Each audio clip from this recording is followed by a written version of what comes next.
Hello all, welcome to Preethi's vlog. So நம்மளுடைய vlog நீங்க first time பாக்குறீங்க அப்படின்னா மறக்காம சப்ஸ்கிரைப் பண்ணிட்டு பக்கத்துல இருக்க பெல் ஐக்கானையும் கிளிக் பண்ணிட்டு அதுக்கப்புறம் பாருங்க. அப்பதான் நான் போடுற எல்லா நோட்டிபிகேஷனும் உங்களுக்கு வந்து சேரும். ஓகேவா?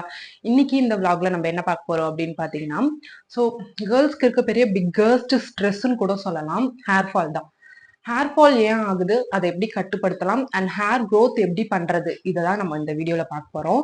ஸோ ஃபர்ஸ்ட் விஷயம், ஃபர்ஸ்ட் லாஸ்ட் அப்படின்னு வர வேண்டாம். நான் வந்து ஒரு 10 டிப்ஸ் சொல்றேன். அந்த 10 டிப்ஸையும் நீங்க அழகா ஃபாலோ பண்ணீங்க அப்படின்னா கண்டிப்பா உங்களுக்கு வித்தின் 6 to 8 மந்த்ஸ்ல சூப்பரான ஹேர் க்ரோத் இருக்கும் அண்ட் ஹேர் ஃபாலும் கம்மியாகும். ஓகேவா?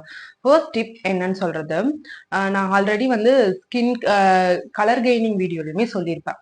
ஸோ வந்து பாத்தீங்கன்னா ஃபர்ஸ்ட் ஸ்டெப் ஸோ வந்து பாத்தீங்கன்னா ஃபர்ஸ்ட் ஸ்டெப்பாவே நம்ம பண்றது என்ன அப்படின்னு பாத்தீங்கன்னா, நிறைய தண்ணி குடிக்கணும். ஸோ அட்லீஸ்ட் ஒரு நாளைக்கு உங்களால நிறைய குடிக்க முடியல அப்படின்னாலுமே ஒரு 2 லிட்டர் தண்ணி நீங்க தாராளமா குடிக்கணும், குடிச்சுதான் ஆகணும். ஓகேவா? அது வந்து ஹேர் க்ரோத் அண்ட் ஸ்கின் ரெண்டுத்துக்குமே நல்லது.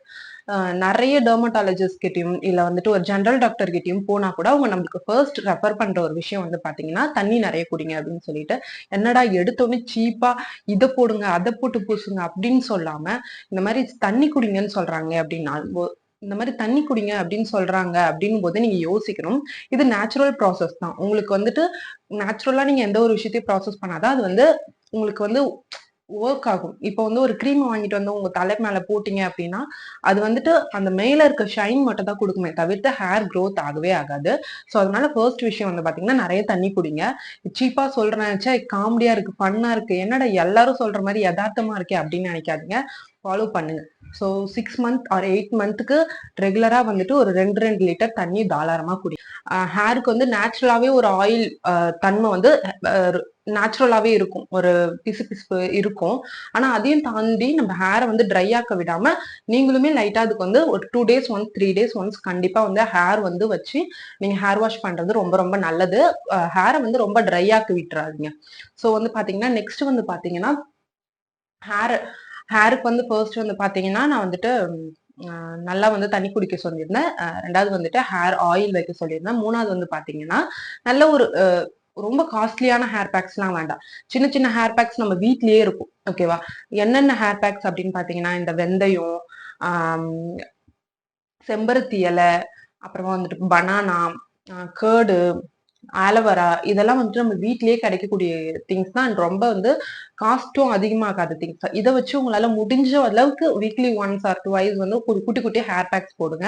உங்களுக்கு ஹேர் பேக்ஸ் வீடியோ வந்து உங்களுக்கு தெரியல அப்படின்னா நம்மளுடைய சேனல்ல வந்து நான் நிறைய ஹேர் பேக்ஸ்மே வந்து போட்டிருக்கேன், மறக்காம அதை பார்த்து வந்து பண்ணுங்க. தேர்ட் வந்து ஹேர் பேக் வந்து நல்லா போடணும். ஸோ ஃபோர்த் வந்து பாத்தீங்கன்னா ஹேர் வாஷ். ஹேர் நீங்க எப்படி வாஷ் பண்றீங்க அப்படின்றதுதான்.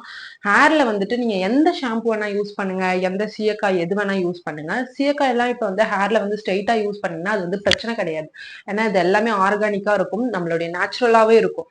இப்ப நீங்க கெமிக்கலி ஷாம்பூஸ் எல்லாம் யூஸ் பண்றீங்க அப்படின்னா அதை வந்து ஸ்ட்ரைட்டா வந்து நம்ம ஸ்கேல்ப்குள்ள போடக்கூடாது. ஓகேவா? அதை வந்துட்டு எத்தனை பேர் இது வரைக்கும் வாஷ் பண்ணிட்டு இருக்கீங்க அப்படின்னு தெரியல, அதை வந்து ஒரு டப்ல எடுத்துட்டு அதுல அந்த ஷாம்பூ கொஞ்சம் போட்டுட்டு அதுல கொஞ்சம் தண்ணி போட்டுக்கோங்க. தண்ணி போட்டு நல்லா மிக்ஸ் பண்ணிட்டு அதுக்கப்புறம் உங்க ஹேர் ஃபுல்லா வாஷ் பண்ணீங்க அப்படின்னா உங்க ஹேருக்கு வந்து கெமிக்கல் டைரக்டா போயிட்டு சப்ளை ஆகாம இன்டைரக்டா போகும். அதாவது கொஞ்சம் வாட்டர் மிக்ஸ் ஆகி அந்த கெமிக்கல் கொஞ்சம் கம்மி ஆயிட்டு அதுக்கப்புறம் தான் ஸ்ட்ரெயிட்டா உங்க ஹேருக்கு போகும். ஸோ எந்த ஒரு கெமிக்கலையும் நம்ம ஸ்ட்ரெயிட்டா ஸ்கேல்ப்க்கு சப்ளை பண்ணக்கூடாது இல்லையா? ஸோ அதனால ஃபோர்த்தா வந்துட்டு நீங்க வந்துட்டு பாத்தீங்கன்னா இந்த விஷயத்த பண்ணி பாருங்க.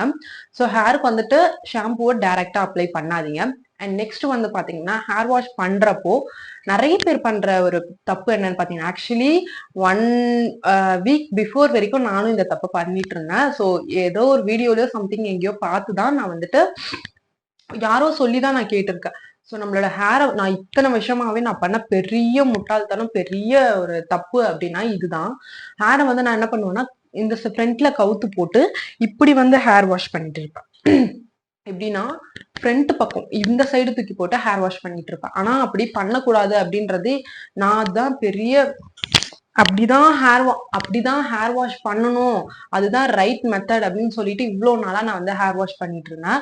ஆனா எனக்கு இப்பதான் புரிஞ்சுது அது ரொம்ப பெரிய முட்டாள்தனம் அப்படின்னு சொல்லிட்டு. அதுக்கான ரீசனும் நான் சொல்றேன். நம்ம ஹேர்ல வந்துட்டு நிறைய பொடுகு இருக்கும். பொடுகு இப்ப ஹேர் டிராண்ட்ரஃப் இருக்குன்னே வச்சுக்கோங்களேன். அந்த டிராண்ட்ரஃப் நம்ம இப்படி வாஷ் பண்ணும்போது அது எல்லாமே நம்மளோட ஃபேஸ்க்கு தான் வரும். ஓகேவா? அப்பதான் நம்மளுக்கு நெத்தியில பிம்பிள்ஸ் வர்றது, ஃபேஸ் ஃபுல்லா பிம்பிள்ஸ், ஆக்னிஸ் வர்றது எல்லாத்துக்குமே ஒரு பெரிய ரீசன் நம்ம பண்ற ஹேர் வாஷ் தான். அப்ப நான் ஹேர் வாஷை இப்படி போட்டு ஹேர் வாஷ் பண்றது எவ்வளவு பெரிய முட்டாள்தனம்னு எனக்கு இத்தனை வருஷமா தெரியாமயே நான் பண்ணிட்டு இருந்திருக்கேன். ஸோ நீங்க இது வரைக்கும் அந்த மாதிரி தப்பு பண்ணிட்டு இருந்தீங்க அப்படின்னா அதை ஸ்டாப் பண்ணிட்டு தயவு செஞ்சு ஹேரை வந்து பேக் சைட் போட்டு நம்ம வந்து ஹேர் வாஷ் பண்றது பெட்டர். ஓகேவா? பெட்டர்ன்னு தான் சொல்றேன். ஹேர் ஃபால் ஆகுது, டிராண்ட்ரஃப் இருக்கு, அதை வந்து ஸ்கின்னுக்கு வராம தடுக்கணும் அப்படின்றதுக்காக தான் நான் பின்னாடி போட சொன்னேன். ஆனா வந்துட்டு நீங்க அதையே வந்து மெயின்டைன் பண்ணக்கூடாது. முதல் விஷயம் நீங்க வந்து டிராண்ட்ரஃப் வந்து கிளியர் பண்ணணும். இப்போ டிராண்ட்ரஃப் இருக்கு, நம்ம தலை ஃபுல்லா இருக்குன்னா அதை எப்படி கிளியர் பண்றதுன்னு தான் பார்க்கணுமே தவிர்த்து அதை மேல மேல போட்டு மறைக்கணும், அது மேல இதை போட்டு மறைச்சுக்கிட்டா தெரியாது அப்படின்றது முட்டாள்தனம். ஸோ அறவே ஃபுல்லா நம்ம வந்து அதை வந்து நம்ம வந்து அதை போக்குறதுக்கு ட்ரை பண்ணிடணும். ஃபர்ஸ்டே வந்துட்டு அது வந்து டிராண்ட்ரஃப் ஃபுல்லாத்தையுமே நம்ம வந்துட்டு கிளியர் பண்ணணும். ஸோ டிராண்ட்ரஃப் வந்து எப்படி கிளியர் பண்ணணும் அப்படின்றதுக்கு ஒரு சூப்பரான வந்து ஒரு ஃபேஸ் பேக் வீடியோ நம்மளுடைய சேனல் அப்லோட் பண்ணியிருக்கேன், மறக்காம பாருங்க. ஸோ இப்போ ஒரு குட்டி டிப்பா நான் கொடுத்துறேன். டிராண்ட்ரஃப் கிளியர் பண்றதுக்கு வெந்தயம் வந்து சூப்பரா யூஸ் ஆகும். வெந்தயம் அண்ட் எக் ஒயிட். ஸோ இந்த டிப்பை வச்சு உங்களால என்னென்னலாம் பண்ண முடியுமோ பண்ணிக்கோங்க. ஸோ இதுக்கும் தவிர்த்து உங்களுக்கு டீட்டெயில்டா எக்ஸ்பிளனேஷன் வேணும் அப்படின்னா நம்மளுடைய பிளாக்ல வந்துட்டு ஒரு வீடியோவே வந்து ஃபுல்லா அப்லோட் பண்ணியிருக்கேன், மறக்காம செக் அவுட் பண்ணி பாருங்க. ஸோ தட் நெக்ஸ்ட் வந்து பாத்தீங்கன்னா ஹேர் வாஷ் முடிச்சாச்சு, எல்லாமே முடிச்சாச்சு. இப்போ வந்துட்டு வெளியில மட்டும் இதெல்லாம் போட்டா போதுமா அப்படின்னு கேட்டீங்கன்னா அண்ட் கண்டிப்பா கூடாதுதான். நம்ம உள்ளாரையும் வந்து நிறைய எடுத்துக்கணும். லைக் ஆம்லா, முடி வளர்றதுக்கு என்னென்ன வந்து அதிகமா நம்ம எடுப்போமோ அது எல்லாத்தையுமே நம்ம எடுத்துக்கணும். நான் வந்து பாத்தீங்கன்னா ஆல்மோஸ்ட் 1 to 1.5 இயர்ஸ்க்கு மேல வந்துட்டு ஆம்லா ஜூஸ் எடுத்துட்டு இருந்தேன். அப்படியே உங்களால ப்ரிப்பேர் பண்ண முடியல, என்னால காலையில டைம்ல போட்டு குடிக்க முடியாது அப்படின்னா நீங்க வந்துட்டு அதை வந்து ஒரு ஆம்லா எடுத்து பேக்லயோ இல்ல கையிலயோ இல்ல எங்க போறீங்களோ அப்படியே வந்துட்டு அது குட்டியா தானே இருக்கும், எடுத்துட்டு போனீங்க அப்படின்னா நீங்க அப்படியே உங்க ஃப்ரீ டைம்ல சாப்பிட்டுட்டே நீங்க வந்து ஒர்க் பண்ணலாம். இல்ல நீங்க எடுத்துட்டே போனீங்கன்னா ஃப்ரெண்ட்ஸ் கூட பேசிட்டே ஜாலியா சாப்பிடலாம். ஆனா வந்துட்டு பர் டேக்கு ஒரு ஆம்லா எடுக்கணும் அப்படின்றது கூட நெசசரி கிடையாது. ஒரு வீக்குக்கு ஒரு 3 ஜூசஸ் 2 ஜூசஸ் அந்த மாதிரி எடுத்தீங்க அப்படின்னா ரொம்ப நல்லது. ஆம்லாஸ் எல்லாம் வந்து பாத்தீங்கன்னா இந்த ஏபிசி ஜூஸ், மால்ட் அது இதுன்னு இப்ப நிறைய வந்துச்சு. இது எல்லாத்தையுமே கம்பேர் பண்ணி பாத்தீங்கன்னா ஆம்லாவோட பிரைஸ் வந்து ரொம்ப கம்மி தான். ஸோ ஆம்லா ஜூஸ் நீங்க எடுத்துக்கிறது ரொம்ப நல்லது அப்படின்னு நான் சொல்லுவேன். நான் பர்சனலி அதை எடுத்துக்கிறேன். அண்ட் வந்து பாத்தீங்கன்னா இன்னொரு டிப்பும் நான் சொல்லிடுறேன். இந்த கருவேப்பிலை இருக்கு இல்லையா, கருவேப்பிலை அதை வந்துட்டு நீங்க வந்துட்டு இன்டேக்கா எடுக்கிறதோ இல்ல வேற எப்படி சாப்பிடுறதோ எனக்கு சாப்பிடவே பிடிக்கல அப்படின்லாம் நிறைய பேர் சொல்றீங்க. ஆம்லா ஜூஸ் போடுறீங்க இல்லையா, ஆம்லா ஜூஸ்லயே ஒரு 5 கருவேப்பிலை எடுத்து உருவி அதுல போட்டுட்டு அந்த கருவேப்பிலையே நீங்க குடிச்சிட்டு வந்தீங்க அப்படின்னு அந்த ஜூஸ் நீங்க அப்படியே குடிச்சிட்டு வந்தீங்க அப்படின்னா அதோட எசன்ஸும் உங்களுக்கு உள்ள போயிடும். ஓகேவா? வெறும் ஆம்லா மட்டும் இல்லாம முடி வளர்றதுக்கு இது ரெண்டுமே வந்துட்டு யூஸ் ஆகக்கூடிய திங்ஸ் தான். ஸோ அப்ப கருவேப்பிலை, ஆம்லா ரெண்டுத்தையும் வந்து ஜூஸா அடிச்சு குடிக்கும் போது இன்னுமே உங்களுக்கு எஃபெக்டிவா அண்ட் ஹேர் குரோத் சூப்பரா வளரும். நீங்க வந்துட்டு இப்ப நான் அடுத்த விஷயத்துக்கு வரேன். இப்ப நீங்க தண்ணி குடிக்கிறீங்க இல்ல எல்லாமே பண்றீங்க அப்படின்னா 1 மந்த் குடிச்சு பார்த்துட்டு என்ன எனக்கு எந்த டிஃபரன்ஸுமே இல்லை அப்படியே தானே இருக்கு அப்படின்னு சொல்லவே கூடாது. ஹேர், ஸ்கின் இது எல்லாமே வந்துட்டு கொஞ்சம் குணமாவறதுக்கோ இல்ல வந்து அது ஒரு சேஞ்ச் கொடுக்கறதுக்கோ அது ஒரு டிரான்ஸ்ஃபர்மேஷன் வர்றதுக்கோ 6 to 8 மந்த்ஸ் நம்ம வந்து தாராளமா அதுக்கு டைம் கொடுக்கணும். ஒரு சின்ன டிஃபரன்ஸ் தெரியறதுக்கே 8ல இருந்து 10 மாசம் வரைக்கும் நம்ம அதுக்கு டைம் கொடுத்தே ஆகணும். ஓகேவா? ஸோ அப்படி கொடுத்தா மட்டும்தான் உங்களுக்கு பெர்ஃபெக்டான ரிசல்ட் வந்து கிடைக்கும். அந்த 8ல இருந்து 10 மாசமும் நீங்க அதே ஸ்டெப்பை கண்டினியூஸா பண்ணணும். அப்படி பண்ணா மட்டும்தான் உங்களுக்கு வந்து அந்த ரிசல்ட் வந்து கிடைக்கும். ஓகேவா? 1 மாசம் பண்ணிட்டு 2 மாசம் பண்ணிட்டு அப்படி 1 மாசத்துல 2 மாசத்துல உங்களுக்கு வந்து ரிசல்ட் கிடைக்கணும் அப்படின்னா அதுக்கு எவ்வளவு வழிகள் இப்போ வந்துருச்சு. நம்ம சலூன் போறது, அந்த ட்ரீட்மெண்ட் எடுக்கிறது, இந்த ட்ரீட்மெண்ட் எடுக்கிறது, ஆர்டிபிஷியல் ஹேர் வச்சுக்கிறது எவ்வளவு வந்துச்சு. அப்படிதான் நம்ம போயிடணும். ஆனா நேச்சுரலா நம்ம ப்ராசஸ் பண்ற ஒரு விஷயம் மட்டும்தான் நான் எப்பயுமே இந்த வார்த்தையை சொல்றேன், life till the end of the life வரைக்குமே உங்க கூட இருக்கும். ஓகேவா? நீங்க அந்த பெர்மனன்ட் ஹேர் ஸ்ட்ரைட்டிங் அது இது எக்கச்சக்கமா என்னமோ வந்துச்சு. ஆனா அது எல்லாமே வந்துட்டு நீங்க அதை மெயின்டைன் பண்ணாதான் உங்க கூட இருக்கும், இல்லைன்னா அது போயிடும் இல்லையா? ஸோ இதையும் ஃபாலோ பண்ணி பாருங்க. ஜூஸ் நல்லா எடுத்துக்கோங்க. அண்ட் வந்து பாத்தீங்கன்னா நிறைய பேர் சொல்றாங்க இந்த மாதிரி ப்ளோ ட்ரை பண்ணா ஹேர் கொட்டுது, ஹேர் ஸ்ட்ரைட்னிங் பண்ணா கொட்டுது அப்படின்ட்டு. இப்போ என்னோட ஹேர் வந்து நான் வந்து ப்ளோ ட்ரை தான் பண்ணியிருக்கேன். எவ்வளவு நீட்டா அண்ட் சாஃப்டா ஷைனிங்கா இருக்கு பாத்தீங்களா? இப்போ நீங்க ப்ளோ ட்ரை பண்றது இல்ல, ஹேர் ஸ்ட்ரைட்னிங்கும் பண்றது இல்ல, ஆனா உங்க ஹேர் ஃபால் ஆகாம இருக்கா? இல்ல நீங்க தலை சீவும் போது ஒரு 2 முடி உங்க கையில வராம தான் இருக்கா? கண்டிப்பா வரும், எல்லாருக்குமே வரும். ஸோ அப்போ வந்துட்டு ஹேர் ஸ்ட்ரைட்னிங் பண்ணா ஹேர் ஃபால் ஆகுது, ஹேர் ட்ரையர் போட்டா ஹேர் ஃபால் ஆகுது அப்படின்லாம் எதுவுமே கிடையாது. நீங்க தாராளமா உங்க ஹேர் ஸ்டைல் பண்ணலாம். அதுக்கேத்த மாதிரி நீங்க வந்துட்டு அதை வந்து பேம்பர் பண்ணணும் அண்ட் மெயின்டைன் பண்ணணும், அவ்வளவுதான் விஷயம். நான் என்னோட வீக்லி வந்து ஒரு அட்லீஸ்ட் ஒரு 3 to 4 டைம்ஸ் வந்து ஹேர் ப்ளோ ட்ரை பண்ணுவேன். ப்ளோ ட்ரை பண்ணா அது ஹீட் தானே, ஆனா எனக்கு வந்துட்டு ஹேர் வந்து கொட்டும் தான். அது நார்மலா எல்லாருக்குமே நடக்கிற ஒரு விஷயம். ஹேரே வரவே கூடாது. ஒரு முடி கூட வரவே கூடாது என் தலையில இருந்து அப்படின்னு சொன்னா அது முட்டாள்தனம் தான் நான் சொல்லுவேன். ஹேர் வரும். நார்மலி 4 to 5 ஹேர்ஸ் அண்ட் வந்து 50 ஹேர்ஸ்லாம் மேல வந்துச்சு. ஒரு 100 ஹேர்ஸ் வருது அப்படின்னா தான் அது ஹேர் ஃபாலா கன்சிடர் பண்ணிட்டோம். ஒரு 4 ஹேர் வருது, ஒரு 4 ஹேர் வருது, ஒரு 10 ஹேர் வருதுன்னா அது ஹேர் ஃபால்ல ஆகாது. அது டெய்லி ஒரு ஹேர் growth உடைய ப்ராசஸ்ல நடக்கிற டெய்லி ஒரு நார்மல் விஷயம் தான். அது வந்து ஹேர் ஃபால் கிடையாது. அது வந்து ஹேர் ஃபாலா கன்சிடர் பண்ணாதீங்க. ஓகேவா? நெக்ஸ்ட் விஷயம் வந்து பாத்தீங்கன்னா, ஹேர் வந்து நம்ம வந்து வாஷ் பண்ணிட்டு வந்ததுக்கு அப்புறம் நம்ம வந்து ஹேர் வந்து தொடைப்போம் இல்லையா? தொடைக்கும்போது நம்ம என்ன பண்ணுவோம் அப்படின்னா, இப்படி இப்படி இப்படி இப்படி போட்டு அடிப்போம். ஆனா எல்லா வீடியோலுமே எல்லாரும் சொல்றாங்க, அப்படி அடிக்காதீங்க, அடிக்காதீங்க அப்படின்னு சொல்லிட்டு. ஆனா நேச்சுரலா நம்ம வந்துட்டு ஹேரை காய வைக்கிறதுக்கு ஒரு மெயின் ப்ராசஸே அதுதான். இப்ப நானுமே இவ்வளவு வீடியோஸ்ல பேசினாலுமே எனக்குமே இப்படி அடிச்சு அதை காய வச்சாதான் காய வச்ச மாதிரி ஒரு ஃபீல் வரும். அதை நம்ம ஒண்ணுமே பண்ண முடியாது. ஆனா மோஸ்ட்லி அதை தவிர்த்துக்கிறது நல்லது. அது பண்றதுக்கு பதிலா நீங்க பெட்டர் ப்ளோ ட்ரையர் போடுறது எவ்வளவு பெட்டர் தான் நான் சொல்லுவேன்.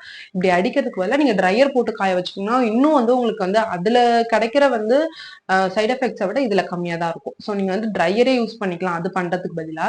ஏன்னா அது நீங்க இப்படி இப்படி வெட் ஹேர்ல நீங்க போட்டு அடிக்கும் போது நம்ம வெட்ல இருக்கும்போது ரூட்ஸ் எல்லாமே லூஸா இருக்கும். ஸோ நீங்க இப்படி அடிக்கும் போது ஒவ்வொரு முடி பிச்சுக்கும். ஸோ பிச்சுட்டு நீங்க வந்து இப்படி எடுத்து இப்படி பாத்தீங்க அப்படின்னா கொத்தா கையில முடி வரும். ஏன் வந்து ஹேர் வாஷ் பண்ணும்போது கையில இப்படி முடி எடுத்தா கொத்தா வருதுன்னு இப்ப ரீசன் புரியுதா உங்களுக்கு? ஈரமா இருக்கும் போதே நம்ம அதுல இருந்து ஆல்மோஸ்ட் ஒட்டிட்டு இருக்க ஒன்னு ரெண்டு ரூட்ல இருக்க ஹேரை கூட நம்ம இப்படி அடிக்கும்போது பிச்சுட்டு வந்துடுது. ஸோ அது பண்றது வேண்டாம். எதுவாக இருந்தாலும் ட்ரை ஆனதுக்கு அப்புறம் பண்ணிக்கிறது இஸ் பெஸ்ட் அப்படின்னு தான் நான் சொல்லுவேன். ஸோ தட் நெக்ஸ்ட் இப்போ வந்துட்டு டெய்லி வீக் ஃபுல்லாவே ஆயில் வச்சுட்டு வீக்கெண்ட்ல ஒரு டைம் மட்டும் வாஷ் பண்றவங்க, ஹேர் வாஷ் பண்றவங்க இருப்பாங்க. நான் எப்பயுமே எண்ணெய் வைக்கிறேன் ஆனா எனக்கு முடியே வளர மாட்டேங்குது அப்படின்னா அது நான் என்ன சொல்றதுன்னு எனக்கு தெரியல. நீங்க எனி டைமும் முடியல எண்ணெய் வச்சுட்டே இருக்கிறதுனால உங்களுக்கு ஹேர் growth ஆகும் அப்படின்னா ஒண்ணுமே கிடையாது. அண்ட் வந்து நான் ஆயிலே வைக்கல எனக்கு ஹேர் வந்து வளரவே வளராது அப்படின்லாம் கிடையாது. ஓகேவா? தேவையான அளவுக்கு கொடுத்தாலே ஹேருக்கு போதும். ஸோ எனி டைமும் ஆயில் வச்சுட்டே இருக்கணும் அப்படின்றதுமே வந்து நெசசரி எல்லாம் ஒண்ணும் கிடையாது. ஓகேவா? இப்ப ஆயில் வைக்காதவங்க வீக்லி வந்துட்டு வந்து பாத்தீங்கன்னா ஒரு 2 to 3 டிராப்ஸ் வந்துட்டு ஹேர் சீரம் வந்து யூஸ் பண்ணுங்க. பெஸ்டான ஒரு ஹேர் சீரம் வந்து யூஸ் பண்ணீங்க அப்படின்னா உங்களுக்கு ஹேர் growth சூப்பரா இருக்கும். என்ன ஹேர் சீரம் வந்து பெஸ்ட் அப்படின்லாம் நீங்க கேட்டீங்க அப்படின்னா உங்களுக்கு சீரம் பத்தி தெரியணும், என்ன சீரம் போட்டா பெஸ்டா இருக்கும், எந்த ஹேருக்கு என்ன மாதிரி போடலாம் அப்படின்றதுலாம் உங்களுக்கு தெரியணும் அப்படின்னா கண்டிப்பா கமெண்ட் பண்ணுங்க. நான் நெக்ஸ்ட் வீடியோல உங்களுக்கு அப்லோட் பண்றேன். ஆனா பெஸ்டா ஒரு ஹேர் சீரம் வந்து வாங்கி போட்டுக்கோங்க. நீங்க ஆயில் வந்து வீக்லி ஒரு ட்வைஸ் ஆர் த்ரைஸ் வச்சு ஹேர் வாஷ் மட்டும் பண்ணிக்கோங்க. நெக்ஸ்ட் வந்து பாத்தீங்கன்னா ஒரு முக்கியமான விஷயம், இதை வந்து தயவு செஞ்சு எல்லாரும் ஃபாலோ பண்ணுங்க. இப்ப வந்துட்டு நீங்க ஒரு ஹேர் பேக் போடுறீங்க, ஆயில் போடுறீங்க, என்னென்னமோ போடுறீங்க. தலை மேல நீங்க என்னென்னமோ போடுங்க. நான் வேணான்னு சொல்ல. இது எல்லாத்தையும் போட்டா அது உள்ள எடுத்துக்கணும்ல. அதுதானே ஃபர்ஸ்ட் விஷயம். அதுக்கு நம்ம வந்து ஒரு விஷயம் பண்ணாமலே செய்வோம். அது என்னன்னு பாத்தீங்கன்னா ஸ்பிளிட் எண்ட்.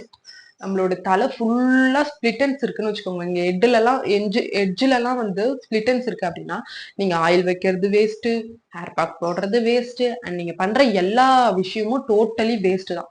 ஸோ எந்த விஷயம் பண்ணாலுமே தயவு செஞ்சு உங்களோட ஸ்பிளிட்டன்ஸை ரிமூவ் பண்ணிட்டு போடுங்க. ஸ்பிளிட்டன்ஸ் எப்படி ரிமூவ் பண்றது அப்படின்ற வீடியோவும் நம்மளோட சேனல்ல அப்லோட் பண்ணியிருக்கேன். ஸோ ஸ்பிளிட்டன்ஸோட நீங்க போட்டீங்க அப்படின்னா நீங்க போடுற எல்லாமே total waste, total time waste தான். ஆக்சுவலி இதுதான் ஃபர்ஸ்ட் ஸ்டெப்பா இருந்திருக்கணும். ஃபர்ஸ்ட் நீங்க பண்ண வேண்டிய விஷயம் ஸ்பிளிட்டன்ஸ் ரிமூவ் பண்ணுங்க. ரிமூவ் பண்ணிட்டு நீங்க எது பண்ணாலுமே உங்களுக்கு ஹேர் ஃபால் நல்லா குறையும். அண்ட் வந்து பாத்தீங்கன்னா ஹேர் க்ரோத்துமே நல்லா இருக்கும். ஓகே, நெக்ஸ்ட் வந்து உங்களுக்கு என்ன மாதிரியான vlog வேணும், என்ன மாதிரியான வீடியோஸ் வேணும் அப்படின்னு சொல்லிட்டு மறக்காம கமெண்ட்ல பண்ணுங்க. ஸோ நெக்ஸ்ட் வீக்ல நான் அதை வந்து போஸ்ட் பண்றதுக்கு ட்ரை பண்றேன். ஓகே, நம்ம வீடியோ நீங்க ஃபர்ஸ்ட் டைம் பாக்குறீங்க, இன்னும் சப்ஸ்கிரைப் பண்ணாம இருக்கீங்க அப்படின்னா மறக்காம சப்ஸ்கிரைப் பண்ணிட்டு பக்கத்துல இருக்க பெல் ஐக்கானையும் கிளிக் பண்ணிட்டு போங்க. Tata bye bye.